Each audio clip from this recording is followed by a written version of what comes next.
మన భారము దేవుని మీద వేయడం అంటే అర్థం ఏంటంటే, you trust God and you rest in him. దేవుని విశ్వసించి నువ్వు నెమ్మదిగా ఉంటావు.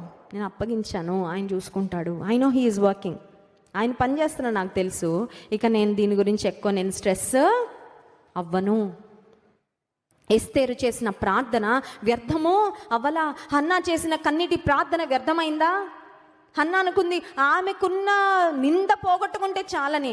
దేవుడు అన్నాడు, హన్నా నీకే కాదు రిలీఫ్, ఇశ్రాయేలు ప్రజలందరికీ ఒక ఆశీర్వాదకరమైన ప్రవక్తను నేను ఇవ్వబోతున్నా. దేవుని నామానికి మహిమ కలుగును గాక.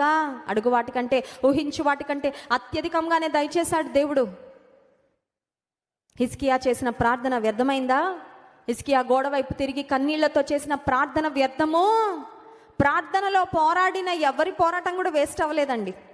కొన్నిసార్లు రోడ్ల మీదకి వెళ్ళి చేసే ధర్నాలు, పోరాటాలు వేస్ట్ అయిపోతాయేమో.